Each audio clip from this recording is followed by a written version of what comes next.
The transport ship landed on Varath 7 with a heavy thud that shook every passenger inside. Danny Cole grabbed the metal bar above his head to keep from falling. Around him, alien recruits of all shapes and sizes did the same.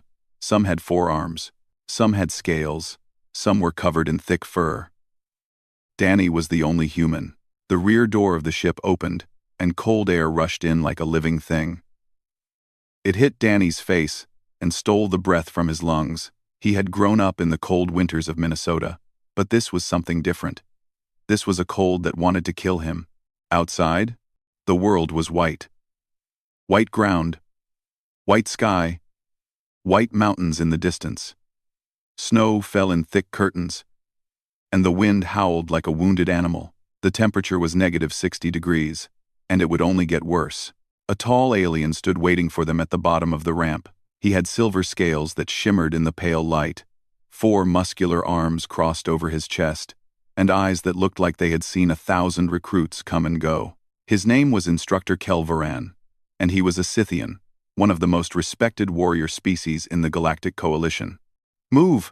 Kelvoran shouted, his voice cut through the wind like a blade. "Form a line, now." Danny moved with the others, his boots crunching on the frozen ground. His thermal suit was already struggling against the cold. He could feel frost forming on the joints where the heating elements were weakest. The suit was standard Coalition issue, designed for species with natural cold resistance. It was not designed for humans. 23 recruits stood in a line before Kelvoran. There were Morthians with their thick brown fur and wide, flat faces. There were Valaxi with translucent skin and thermal membranes that wrapped around their bodies like living blankets. There were Koruk, massive creatures with blue-gray hide and blood that contained natural antifreeze. And there was Danny, small and furless and already shivering. Kelvoran walked down the line, examining each recruit with cold eyes. When he reached Danny, he stopped. "Human," Kelvoran said. The word sounded like an insult. "Yes, sir," Danny replied. Kelvoran leaned down, bringing his face close to Danny's. His breath smelled like copper. "Your species joined the Coalition 2 years ago. You have no natural cold resistance. No fur. No membrane. No adapted blood chemistry. Why are you here?" Danny met the instructor's gaze without flinching. "To become a soldier." "Sir?" Kelvoran made a sound that might have been a laugh. "You will be dead within the week, human. The cold does not care about your ambition." He moved on to the next recruit, leaving Danny standing in the freezing wind. A Valaxi female next to him glanced over. Her large, dark eyes filled with something that looked like pity. "He is probably right," she said quietly. "No offense meant." "None taken," Danny said. But inside, something hardened. He had heard those words before, in different forms. "You're too small. You're not strong enough. You'll never make it." He had heard them all his life, and he was still here. The first test began immediately. A 12-hour march across the Varath flatlands to reach base camp. No vehicles, no heated shelters, no rest stops, just the recruits and their gear and the endless frozen wilderness. Kelvoran stood at the front of the group and pointed toward the distant mountains. "Base camp is 40 kilometers in that direction. You have 12 hours. Anyone who does not arrive in time will be sent home. Anyone who activates their emergency beacon will be sent home. Begin." The recruits started walking. At first, the march was almost easy. Danny fell into a rhythm, putting one foot in front of the other, focusing on his breathing. The cold was painful, but pain could be managed. Pain could be ignored. His father had taught him that during long days of construction work in frozen weather, by hour 2, the first signs of trouble appeared. A Morthian near the front of the group stumbled and fell to his knees. His thick fur, which should have protected him, was covered in ice. The fur was designed for dry cold, Danny realized. Not for the wet, cutting wind that carried moisture and froze it on contact. 2 other Morthians helped their companion to his feet, but his movements were slow and clumsy. Hypothermia was setting in. 10 minutes later, his emergency beacon activated, and a medical shuttle descended from the sky to collect him. By hour 3, another Morthian had fallen. By hour 4, A Valaxi female's thermal membrane had cracked from the constant exposure, and she had to be evacuated. The group was shrinking. Danny kept walking. His fingers were numb. His face felt like it was being scraped with sandpaper. Every breath burned in his chest. But he kept walking. A Koruk named Gorath moved up beside him. Gorath was enormous, nearly 3 meters tall, with hide so thick that the cold barely seemed to touch him. He looked down at Danny with something like amusement. "You are still here, human," Gorath said. "I am surprised." "I'm full of surprises," Danny replied through chattering teeth. Gorath laughed, a deep rumbling sound. "You are stubborn. I will give you that. But stubbornness will not keep you warm when the real cold comes." "What do you mean, the real cold?" Gorath gestured toward the distant mountains, where dark clouds were gathering. "This is nothing. A gentle breeze. Wait until the storms come. Wait until the temperature drops to -90 and the wind can strip flesh from bone. Then we will see how stubborn you are." Danny said nothing. He just kept walking. By hour 6, half the recruits had dropped out. By hour 8, only 12 remained. By hour 10, only 9. Danny was one of them. His body was screaming at him to stop. Every muscle ached. Every joint felt frozen solid. His thermal suit was barely functioning. The heating elements overwhelmed by the relentless cold, but he kept walking, because that was what you did. You didn't stop. You never stopped. When the lights of base camp finally appeared in the distance, Danny felt something warm spread through his chest. Not heat. Not really. Something else. Something that had kept humans alive through ice ages and harsh winters and every kind of hardship imaginable. Hope. He crossed the finish line with 2 hours to spare. Kelvaran was waiting there, watching each recruit arrive with those cold, calculating eyes. When Danny passed him, the instructor said nothing, but Danny saw something flicker in those silver eyes, something that looked almost like respect. Almost. In his quarters that night, wrapped in heated blankets and drinking hot nutrient broth, Danny allowed himself a small smile. He had survived day 1. Only 3 months to go. 2 weeks passed on Varath 7, and Danny was still alive. He had survived combat drills in freezing temperatures. He had survived endurance runs through knee-deep snow. He had survived training exercises that pushed his body to the breaking point and beyond. The other recruits had stopped looking at him with pity. Now they looked at him with confusion. How was the human still here? Danny didn't have an answer. He just kept going. 1 day at a time. 1 hour at a time. 1 minute at a time. That was the only way to survive. Don't think about tomorrow. Don't think about the cold. Just focus on the next step. But on the morning of day 15, everything changed. Kelvoran gathered the remaining recruits in the briefing room. There were 17 of them left. Down from the original 23, 6 had washed out from injuries, hypothermia, or simple exhaustion. The survivors sat on metal benches, their breath forming small clouds in the cold air. "Today begins the survival exercise," Kelvaran announced. His voice was flat, emotionless. "You will be dropped individually at random locations across the Varath wilderness. You will have 48 hours to reach the extraction point. Each of you will receive the same supplies: 1 thermal blanket, 2 ration bars, 1 knife, and 1 emergency flare." A murmur ran through the recruits. 48 hours alone in the wilderness, with minimal supplies. Even for the cold-adapted species, it would be a challenge. Kelvoran continued. "If you cannot complete the exercise, activate your emergency beacon.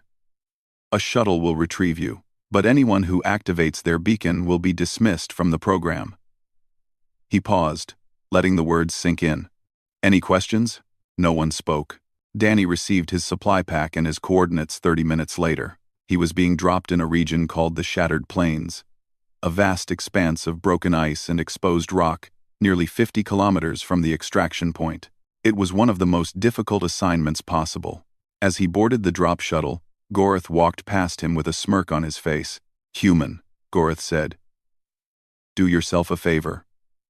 Use that flare now, and save yourself the suffering." The shattered planes have killed recruits far stronger than you. Danny looked at the massive Koruk calmly. I'll take my chances. Gorith shook his head. Your funeral. The shuttle dropped Danny on a flat stretch of ice beneath a gray sky. The moment the ship lifted off, he felt the full weight of his isolation. There was nothing around him but white emptiness in every direction. No shelter, no landmarks. Just ice and snow and the distant mountains. He checked his compass and started walking. The first few hours were manageable. The temperature was cold but stable, and Danny made good progress across the frozen landscape. He ate one of his ration bars at the 6-hour mark and allowed himself a brief rest before continuing. By hour 12, he had covered nearly 20 kilometers. At this pace, he would reach the extraction point with time to spare. Then the storm came. It appeared without warning, a wall of white that rose from the horizon and swept toward him like a tidal wave. Within minutes, the sky disappeared. The world became a spinning chaos of snow and wind and screaming cold. Danny had never experienced anything like it. The wind hit him so hard that it knocked him off his feet. The snow was so thick that he couldn't see his own hand in front of his face. And the cold. The cold was beyond anything he had ever imagined. It cut through his thermal suit like the suit wasn't even there. He had to find shelter. Now, Danny crawled on his hands and knees, feeling blindly for any kind of protection from the storm. After what felt like hours but was probably only minutes, his hand touched rock, a cave entrance, barely large enough for him to squeeze through. He dragged himself inside and collapsed against the stone wall. The cave was small and dark, but it blocked the worst of the wind. Danny wrapped his thermal blanket around himself and tried to catch his breath. His entire body was shaking, violent tremors that he couldn't control. He knew what that meant. His core temperature was dropping. Hypothermia was setting in. Outside, the storm continued to rage. Snow piled up at the cave entrance, slowly sealing him in. The temperature inside the cave was dropping too, the cold seeping through the stone like water through cloth. Danny's thermal blanket was failing. The heating elements were designed for moderate cold, not for conditions like this. He could feel the warmth draining out of him with every passing minute. Far away, in the Coalition's command center, Kel Voran watched the recruits' biosigns on a holographic display. One by one, the emergency beacons were activating, first a Morthian, then 2 Valaxi, then a Koruk. The storm was too much for them. Gorith's beacon activated at hour 22. The mighty Choruk had lasted longer than most, but even his adapted physiology couldn't withstand the fury of a Vareth superstorm. But Danny's beacon remained dark. The human is still out there, said Thren, Kel Voran's second in command. She was studying the display with wide eyes. His vitals are critical. Core temperature at 34 degrees and falling. Heart rate dropping. He is dying. Kel Voran said nothing. Should we send a rescue shuttle? Thren asked. No, Kel Voran replied. He has not activated his beacon. Until he does, we wait. But he will die. Kel Voran looked at the small dot on the display that represented Danny Cole. The human was alone in a frozen cave, slowly freezing to death. By every logical calculation, he should activate his beacon at any moment. But the beacon stayed dark. Perhaps, Kel Voran said slowly. Or perhaps not. Humans are strange creatures. They do not always do what logic demands. Inside the cave, Danny felt his thoughts growing slow and foggy. The cold was wrapping around his mind like a thick blanket, making it hard to think. Part of him wanted to just close his eyes and sleep. It would be so easy, so peaceful. But another part of him, a deeper part, refused. He thought of his father, working through blizzards, never complaining, never stopping. He thought of all the people who had told him he wasn't good enough, strong enough, tough enough. He thought of every obstacle he had ever faced and overcome. He was not going to die in this cave. He was not going to give up. Danny forced his eyes open and looked around the dark cave. There had to be something he could do. Some way to fight back against the cold. His species had survived ice ages without thermal suits or heated shelters. They had survived with nothing but their wits and their will. And fire. Danny's half-frozen mind latched onto that thought. Fire. Heat. Warmth. If he could make fire, he could survive. But how? He had no fuel. No ignition source. Nothing but a knife. A failing thermal blanket. And a cave full of ice. He looked at his knife. He looked at the stone walls of the cave. And slowly, painfully, an idea began to form. It was crazy. It probably wouldn't work. But it was better than lying here and waiting to die. Danny reached for his knife with fingers that could barely move, and he began to work. Danny's hands had stopped shaking. That was bad. When your body stopped fighting the cold, it meant the cold was winning. His father had taught him that during the terrible winter when they got stranded on a construction site for 3 days. His father had kept them both alive through that ordeal, with nothing but determination and knowledge. Now Danny would have to do the same. He forced his frozen fingers to grip the knife handle. Every movement was agony. His joints felt like they were filled with broken glass. But he kept moving, because the moment he stopped was the moment he died. First, he needed fuel. Fire required something to burn, and there was nothing in this cave but ice and rock. Or was there? Danny began scraping at the cave walls with his knife blade. The rock was hard and cold. But he wasn't looking for rock. He was looking for something else. Something his father had once shown him during a camping trip years ago. Always look at the layers, his father had said. Rock tells a story. And sometimes that story includes things that used to be alive. Danny scraped and scraped, working his way around the small cave. His fingers bled. His arms burned with exhaustion. But he kept going. After nearly an hour, he found it. A thin, dark line running through the gray stone. Organic matter. Frozen into the rock millions of years ago when Verath was a warmer world. Ancient plant material, compressed and preserved by time and cold. Danny attacked the vein with desperate energy. He pried loose chunk after chunk of the dark material, gathering it in a pile on the cave floor. It wasn't much. Maybe enough to fill both his hands, but it was something that might burn. Next, he needed tinder. Something that would catch a spark and hold a flame long enough to ignite the harder fuel. Danny looked around the cave, and then looked at his own supplies. The wrapper from his ration bars. The inner lining of his supply pack. The outer layer of his thermal blanket, which was made of some kind of synthetic fiber. Danny tore everything apart with clumsy fingers. He shredded the materials into thin strips and mixed them with the driest fragments of the ancient organic matter. The result was a small nest of potential fuel, sitting in the center of the cave floor. Now came the hard part. He needed a spark. Danny studied his thermal blanket's heating element. It was a thin metallic strip designed to generate warmth through a chemical reaction. The reaction was almost exhausted now, the blanket barely producing any heat at all. But the metal itself was still there. He removed the strip from the blanket and examined it. It was hard and slightly rough along one edge. Not ideal for creating sparks, but it might work. It had to work. Danny positioned the metal strip against the cave wall, found a section of rough stone, and began to strike. Nothing. He struck again. Nothing. Again. Again. Again. His arms screamed in protest. His frozen muscles could barely generate enough force to make contact. But he kept striking. Over and over. Adjusting his angle. Adjusting his pressure. Refusing to give up. On the 10th strike, he saw a tiny flash of light. A single spark, gone, almost before it appeared. Hope surged through him like electricity. It was possible.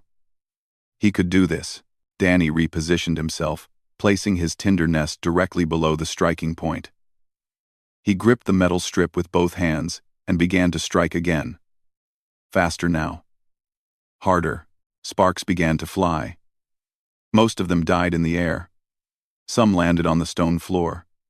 But a few, a precious few, fell into the tinder nest. On the 15th strike, one of those sparks caught. A tiny orange glow appeared in the nest of shredded material. It was so small that Danny could barely see it. One wrong breath would extinguish it forever. He bent down, so close that he could feel the faint warmth against his frozen face, and he blew, gentle, controlled, just enough to feed the spark with oxygen. The glow spread, the materials began to smoke, and then, with a soft whoosh, flames appeared. Fire, real fire, burning in the darkness of the cave. Danny fed the tiny flame with more tinder, building it slowly, carefully. Too much fuel too fast would smother it. Too little would let it die. He had to find the perfect balance, the right rhythm. The fire grew. Inch by inch, minute by minute. It grew from a flicker to a flame to a small but steady blaze. Danny added the chunks of ancient organic matter, and they caught fire with a satisfying crackle. Warmth spread through the cave. It wasn't much, not compared to the killing cold outside. But it was enough. Danny positioned himself as close to the fire as he dared, and let the heat soak into his frozen body. In the Coalition's command center, Kelvoron stared at his display in disbelief. "His temperature is rising," Thren reported, her voice filled with wonder. "Heart rate stabilizing. The human is recovering." "How?" Kelvoron demanded. "There is no heat source in that region, no geothermal vents, no volcanic activity, nothing." Thren shook her head. "I don't know. But his biosigns are improving. Whatever he's doing, it's working." Kelvoron leaned back in his chair, his forearms folded across his chest. In 40 years of training recruits, he had never seen anything like this. Species with natural cold resistance, species evolved specifically for harsh environments, they had all failed in the storm. But this human, this small, furless creature from a temperate world, was somehow surviving. More than surviving, thriving. The storm raged for another 18 hours. Danny fed his fire constantly, gathering more frozen organic matter from the cave walls whenever the flames began to die. He melted ice for drinking water. He huddled close to the warmth and let his body recover. When the storm finally passed and the cave entrance cleared, Danny stepped outside into a transformed world. Everything was white and still. The wind had died. The snow had stopped. The sky was clear and blue. His fire had burned through the worst of it. He had survived. Danny checked his coordinates and started walking toward the extraction point. His body was battered and exhausted, but his spirit was unbroken. He had faced the cold at its worst, and he had won. Behind him, in the cave, the ashes of his fire were already cooling. But the fire he had lit inside himself, the fire of determination and will and stubborn human refusal to die, that fire would never go out. He walked through the frozen landscape with his head held high, and for the first time since arriving on Verath 7, Danny Cole allowed himself to believe that he might actually make it. Danny walked into the extraction point 6 hours after the storm cleared. His thermal suit was torn and stained. His face was raw from windburn. His hands were wrapped in bloody strips torn from his own clothing. But he was alive, and he was walking on his own 2 feet. He was the only recruit to complete the survival exercise without activating his emergency beacon. A medical team rushed to meet him as he crossed the perimeter. They wrapped heated blankets around his shoulders and pressed warm nutrient packs into his hands. A medic scanned his vital signs and made surprised sounds at the readings. "Mild frostbite on fingers and toes," the medic reported. "Some tissue damage in the extremities, but no hypothermia." "How is that possible? You were out there for over 30 hours in storm conditions." Danny just shrugged. "I found a way to stay warm." They took him to the medical station, where the other recruits were recovering. Heated beds lined both walls of the long room. Morthians, Valaxi, Choruk, and others lay wrapped in thermal blankets, receiving treatment for various degrees of cold injury. Most of them had activated their beacons within the first 20 hours. The storm had broken them all except one. Danny found an empty bed and sat down heavily. His body was screaming for rest, but his mind was still alert, still processing everything that had happened. He had done something that should have been impossible. He had created fire in a frozen cave using nothing but a knife and the materials around him. On his homeworld, it would have been a simple survival skill. Here, among the stars, it was apparently something extraordinary. Gorith was in the bed across from him. The massive Koruk was covered in thermal bandages, his blue-gray hide showing patches of frost damage. When he saw Danny walk in, his eyes widened with disbelief. "Human," Gorith said. His voice was weak, strained. "You survived." "I survived," Danny agreed. "How?" "Your species has no cold adaptation. No natural defenses. The storm should have killed you within hours." Danny looked at his bandaged hands. "We don't need natural defenses. We make our own." Gorith stared at him for a long moment, then made a sound that might have been a laugh. "You are a strange creature, human. Very strange." Word spread quickly through the academy in the following days. The human who made fire. The human who beat the storm. The human who survived when everyone else fell. Recruits from a dozen species came to Danny's quarters to ask questions, to understand, to learn. "How did you do it? How did you survive?" Danny gave the same answer every time. He scraped organic matter from the cave walls. He created tinder from his own supplies. He struck sparks with his knife until something caught fire. It was simple. It was basic. It was something his ancestors had been doing for over 1,000,000 years. But for the aliens, it was almost magical. They had never needed to create heat. Their bodies were built to withstand cold, to endure extreme temperatures, to survive through biological adaptation. The idea of fighting the environment, of bending it to their will, was foreign to them. On day 3 after the exercise, Kelvoran summoned Danny to his office. The instructor's quarters were sparse and functional. Metal walls, metal floor, metal furniture. The only decoration was a display case containing medals and commendations from Kelvoran's long military career. Danny stood at attention before the instructor's desk and waited. Kelvoran studied him with those cold silver eyes. "Private Cole, I have trained recruits for 40 years on this world. I have seen Morthians who could sleep naked in snowdrifts, Valaxi who could survive the vacuum of space through membrane adaptation alone, Koruk who could march through acid rain without flinching. None of them have ever created fire during the survival exercise. I needed heat, sir," Danny said simply. "So, I made heat. It never occurred to them that they could," Kelvoran continued, as if Danny hadn't spoken.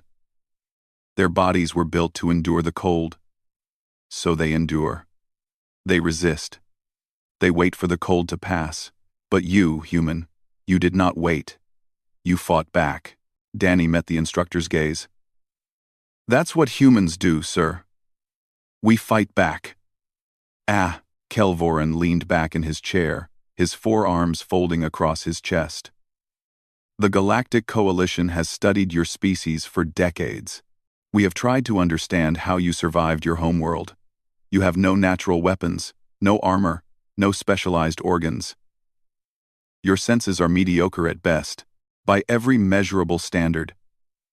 You are one of the weakest intelligent species in the known galaxy." Danny said nothing. He had heard all of this before. "And yet," Kelvoran said, and his voice changed, becoming almost thoughtful, "you conquered every environment on your planet. Deserts, oceans, mountains, polar ice. You spread across your world like a force of nature, and nothing could stop you. We thought it was technology, tools and machines and clever inventions. But it isn't, is it?" "Not really." 4. Danny shook his head. "No, sir. It isn't." "Then what is it?" Kelvoran leaned forward, genuine curiosity in his eyes. "What makes humans different?" "Stia." Danny thought about the question. He thought about his father, working through snowstorms. He thought about his grandmother, who had survived poverty and hardship to build a life for her family. He thought about all the humans throughout history who had faced impossible odds and refused to surrender. Stubbornness, Danny said finally. We're too stubborn to die. When the world tries to kill us, we don't just endure. We push back. We find a way. We refuse to accept that anything is impossible. Kelvoran was silent for a long moment. Then he nodded slowly. Stubbornness, he repeated. Yes, I think I understand now. He rose from his chair and walked to the window, looking out at the frozen landscape beyond. The other species in the coalition evolved to fit their environments. They became what their worlds needed them to be. But humans refused to fit. You changed your environments to fit you. You bent the universe to your will. He turned back to Danny. That is not weakness, Private Cole. That is strength of a kind I have rarely seen. Danny stood a little straighter. Thank you, sir. Do not thank me yet, Kelvoran said. And there was something in his voice that might have been a smile. The crucible is still ahead. 72 hours of the hardest challenges this academy can offer. Many recruits have failed it. Many have died. Danny met the instructor's eyes without fear. I'll be ready, sir. Kelvoran studied him for another long moment, then nodded. Yes, human. I believe you will. The crucible began at dawn, on the final week of training. It was the ultimate test, a 72-hour mission that combined every challenge the recruits had faced throughout their time on Verath 7. Survival, combat, navigation, teamwork, everything came together in one brutal exercise that would determine who graduated and who went home in failure. The recruits were divided into squads of 5. Each squad was responsible for reaching a series of checkpoints across the most dangerous terrain on the planet. They would face storms, predators, enemy simulations, and their own limitations. Only those who completed every checkpoint would pass. Danny looked at his assigned squad mates and felt his heart sink. Gorath the Korok stood at the front, his massive arms crossed over his chest. Despite their conversations after the survival exercise, the alien still looked at Danny with doubt in his eyes. Behind him were 2 Valaxi named Shira and Ven, their thermal membranes shimmering in the cold air. And finally there was Bach, a Morthian whose thick fur was the color of dried blood. None of them had wanted a human on their team. Danny could see it in their faces, hear it in their silence. Gorath spoke first. Human. When we begin, just stay out of the way. We will carry you if we have to. But do not slow us down. Danny kept his voice calm. I won't slow you down, Gorath snorted. We will see. The first checkpoint was 30 kilometers north, through a canyon system known for unpredictable weather and sudden temperature drops. The squad moved out at a steady pace, with Gorath taking point and the others following in formation. Danny stayed at the rear, watching, learning, adapting. They made good progress for the first 12 hours. The canyon walls provided shelter from the worst of the wind, and the temperature remained stable. Bach led them through the maze of ice and rock with confident skill, his species' natural sense of direction guiding the way. At hour 16, everything changed. They were crossing a narrow bridge of ice between 2 canyon walls when the temperature suddenly plummeted. It happened so fast that Danny barely had time to register the change before Shira screamed. Her thermal membrane was cracking. The membrane was supposed to protect Valaxi from extreme temperatures by maintaining a stable layer of warmth against their skin. But this cold was beyond what it was designed to handle. Small fractures spread across Shira's translucent skin, and she collapsed to the ice, her body convulsing with shock. Gorath immediately reached for his emergency beacon. We have to call for evacuation. She will die without medical treatment. Wait, Danny said. Everyone turned to look at him. If we activate the beacon, we all fail, Danny said. Give me a chance to help her first. Gorath's face twisted with anger. And what can you do, human? You have no medical training. You have no cold resistance. You have nothing. Danny was already moving, scanning the canyon walls for what he needed. I have fire. He found a sheltered alcove in the rock face, protected from the wind. He ordered Ven and Bach to carry Shira there while he gathered materials. Ice chips that could be melted for water, rocks that held residual heat from the weak sunlight, ancient organic matter from the deep layers of stone. Help me dig, he told the others. We need to make this space smaller, more enclosed. We need to trap the heat. They hesitated, looking at each other with uncertainty. But Shira was dying, and they had no other options. One by one, they began to follow Danny's orders. Within an hour, they had created a small shelter. Danny built a fire at its center, using the techniques he had refined during the survival exercise. His movements were faster now, more efficient. He knew exactly how to strike the sparks, exactly how to feed the flames, exactly how to nurture the fire from nothing to life. Warmth filled the space. Shira's temperature began to stabilize. The cracks in her membrane started to close as her body recovered from the shock. Gorith watched the flames dance in the darkness, casting shadows on the ice walls. His expression slowly changed from doubt to wonder. "You carry this inside you," Gorith said quietly. "This knowledge, this fire." Danny added another piece of fuel to the flames. "Every human does. Our ancestors learned to make fire 1,000,000 years ago. It's how we survived ice ages. It's how we spread across our world. It's how we reach the stars. Fire isn't just a tool for us. It's part of who we are." Shira recovered fully within 6 hours. When she was strong enough to travel, the squad resumed their journey. But something had changed among them. The doubt in their eyes was gone. In its place was something new, something that looked almost like respect. They reached the final checkpoint 18 hours ahead of schedule. They were the only squad to complete the crucible without requesting any assistance. When they crossed the finish line, Gorith placed one of his massive hands on Danny's shoulder. The gesture was gentle, almost tender. "I was wrong about you, human," Gorith said.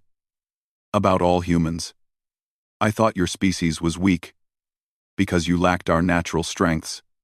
But I understand now. You are strong in ways we never imagined." Danny looked at his squad mates, at the aliens who had become his brothers and sisters through shared struggle. "That's the thing about humans," he said. "We don't have claws or scales or membranes. We don't have antifreeze in our blood. But we have something else. We have the ability to look at any problem and find a solution. We refuse to accept that anything is impossible." Kelvoran stood at the finish line, watching the squad approach. Behind him, a crowd of instructors and officials had gathered. Word had spread throughout the academy about the human who made fire, who saved his squadmate, who led his team to victory. Later that evening, Kelvoran sat in his office and wrote his final report to Coalition Command. He chose his words carefully, knowing that this document would be read by generals and admirals across the galaxy. The human species lacks the physical adaptations of nearly every other Coalition member. They cannot survive extreme environments through biology alone.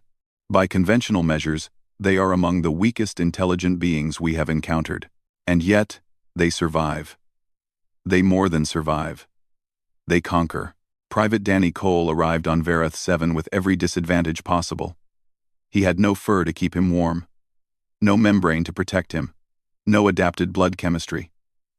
He should have failed within days. Instead, he graduated at the top of his class. When faced with deadly cold, he created fire. When faced with impossible odds, he found solutions. When his squad mates needed him, he led them to victory. He did not endure the challenges of this world. He overcame them. This is not a species to be underestimated. This is a species that refused to be limited by their biology. They changed themselves. They changed their environment. They bent reality to match their will. The human species should be respected. And perhaps, when we truly understand what they are capable of, they should be feared. Private Cole is the first human to graduate from this academy. Based on what I have witnessed, he will not be the last. Danny Cole received his graduation medal the next morning. He stood on the platform with his squadmates, the cold wind whipping around them, and he smiled. He had proven that humans belonged among the stars. He had shown the galaxy what his species could do. And somewhere deep inside him, the fire that had kept his ancestors alive through every hardship continued to burn. It would never go out, because that was the human way.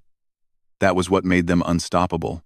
Not strength, not speed, Not natural adaptation, just the stubborn, burning refusal to ever give up.